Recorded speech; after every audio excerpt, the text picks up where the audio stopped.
Guys, I want to welcome you back to the place where we talk about NBA all day. I'm your host, Mike. And man, do we got some things to discuss. James Harden, Russell Westbrook want to be traded from the Houston Rockets. One of them wants to be the man of his own team, does not care about winning, does not care about playing for a ring. The other one wants to be part of a big two to make a big three. One of the big two wants him, the other big two does not. Do they trade the farm to get him? There are some other moves that can be made that can make the NBA a nuclear war next year for about 9 teams if the right moves are made. And we got the NBA draft coming up in about 3 to 4 hours. So let's settle in, get some popcorn, get your drinks ready, and talk about all this in a few seconds. Be right back. All right, and we are back. I'm about to have the greatest show of my life because only the NBA can do things like what's going on right now, where they just give you nuggets and you got to go with them. You know, I skipped the COVID AAU championship. I skipped the LA varsity versus the Miami Heat junior varsity title run. I didn't want to be a part of that, but I cannot skip this right here. James Harden is asking to be traded, trying to force his way to Brooklyn to create a big three. The NBA draft is tonight in about 5 hours. And speculation whether LaMelo Ball is going to be 1, 2, or 3 is running wild. You got people talking about James Harden, is Russell Westbrook going to go to the Knicks? Is he going to go somewhere else? He wants to be the man. He doesn't want to be left around in Houston. There's a ton of moves that can be made besides James Harden that can make a lot of teams dangerous. I'm talking nuclear war happening in the NBA next year, and I'm in the middle of all of it. Let me get this out the way, though. First, the number 1 pick in the draft should be Anthony Edwards. The guy's 6'5". Some people say 6'4". I'm going to call him 6'5". 225, 230, explosive 2-guard, handle, shooter, finisher. The man should be number 1, assuming Wiseman is number 2, based on the teams that need what they need. Now, if Minnesota needed a center, I would go with Wiseman number 1. Those two can be interchangeable. But since they need a guard or a point, you pick. Anthony Edwards should be number 1, and you let him and D'Angelo Russell be your backcourt, and you let Big Cat do his thing down low. You got a nice nucleus for several years to come. LaMelo Ball should be number 3, and I think karma is struck here. If he goes number 3, if I'm Jordan, I'm blasting LeVar the very first day, and then I'm gonna put him in a skybox away from the floor. I don't have to hear him at all. You brought that on yourself. But if LaMelo Ball goes 3, we got a 6'7" point guard. You cannot teach that. He's still growing. He's a willing passer. Star power. He's a baller, a gym rat. Superstar potential. He will sell jerseys. He will put these young kids, fans, in the seats. That is what they need in Charlotte. They need somebody that they can say, look, we got a young piece here and we can build on them. Before I move on, if I am Charlotte, I'm on the phone with Russell Westbrook. You want out of Houston. We got all these nameless players. We will trade whatever we have to trade, take on your 2-year bad contract. You come here, ball out for us 1 year, and then the next year, midway through trade season, we'll send you wherever you want to go so you can be a contender, or unless you want to stay here, that's cool. Again, with LaMelo Ball and Russell Westbrook, or Westbrook and Anthony Edwards, we got 2 guys that are absolute monsters in the backcourt that will put butts in seats. We're exciting. We might even make the 7th or 8th spot with these 2 guys. I'm also calling Serge Ibaka saying, hey, we need a center. Come here for a couple of years. Run with Westbrook. Run with Ball. Run with these young guys. Get them other cats out of there. Run with them. And this is who we're going to run our team around. But now I digress. Because James Harden said, I want to go to the Brooklyn Nets and be a big 3 with Kyrie and KD. I've heard nothing but reasons why this won't work, because they both dribble, they being Kyrie and James Harden. They both dominate the ball. Kyrie is not your traditional point guard who wants to set people up. He wants to score 50 and embarrass you.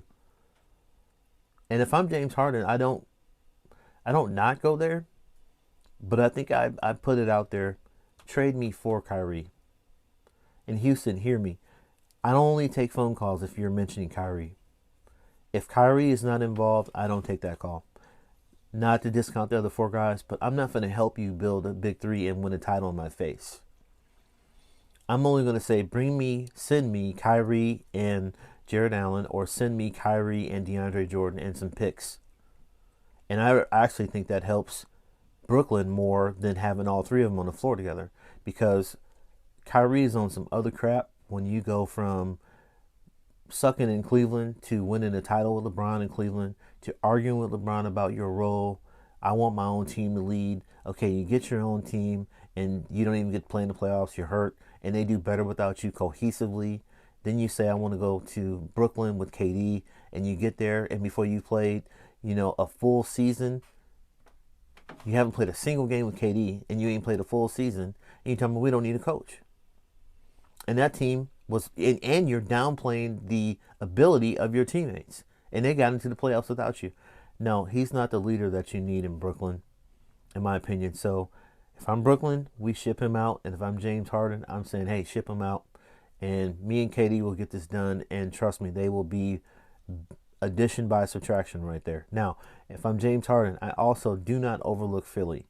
Because if you can mess around and trade Ben Simmons to Houston straight up for James Harden, or even with a pick or two, with that team, they can do some damage in Philly. They'd have a big two and supporting cast is what they would have. Doc Rivers is known to cater to superstars. I think James Harden would really fit well in Philly. He's exactly what they need. They need a guy that can come in and just basically put the city on his back. That's not Embiid. Embiid wants to be that guy, but he hasn't proven it. But James Harden is that guy. So if I'm him, I look at Philly also. Now, before some of these other moves I talked about, Russell Westbrook has stated that he wants to be the man versus play for a contender.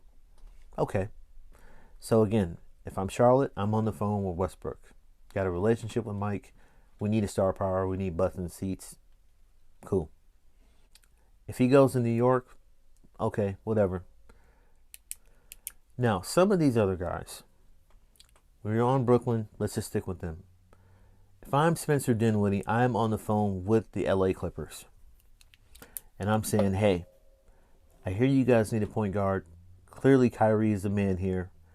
Can you do anything to get me out of this deal and out to LA? He's from LA.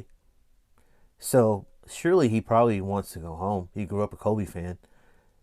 Play for the Clippers. Play with those two guys you got out there in that team. And the only thing they need is a big man. And if I'm Serge Ibaka, I'm calling them saying, hey, I hear you need a big man. I hear you need somebody that can space the floor, block shots. You need somebody that can contend with Anthony Davis. I'm your guy. And I let Montrezl Harrell guard LeBron down low.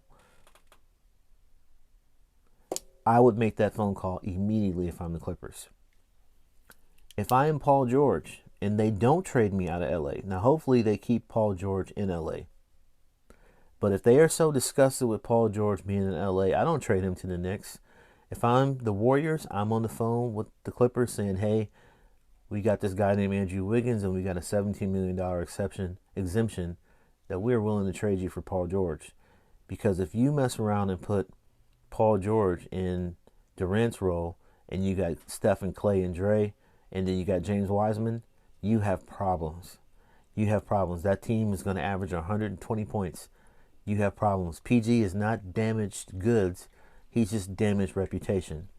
And I really believe Steve Kerr could put PG in a position to succeed better than Doc Rivers could. You factor in Steph Curry. He's a willing superstar to sacrifice, compromise. You factor in the culture. You factor in Draymond, who's going to definitely hype you up and keep you mentally focused. And that's why PG likes Lance Stevenson so much, because he was like his hype man.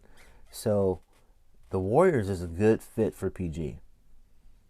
Better than Brooklyn. Brooklyn is just going to be roll the balls out, you go get yours, I'll get mine, etc. But if that dude messes around and goes to the Warriors, it's a good fit for him up there. Not so much in Miami. Now, if I am Miami, I am on the phone with Ibaka. We need a big man. You fit our price. Come rock with us. We're going to be the next up-and-coming team for the next 2-3 years. You might help us give it over top and get to the NBA Finals, if not win it. I'm also on the phone with Brandon Ingram, who is under contract for one more year at $9.5 million. but his contract is worth $21.9 million because of the $30 million because of the $21.9 million salary cap hit that they take having his contract. They probably don't want to pay that, and I'm on the phone with them saying, hey, what do we have to do? Who do we have to send to get Brandon Ingram in Miami?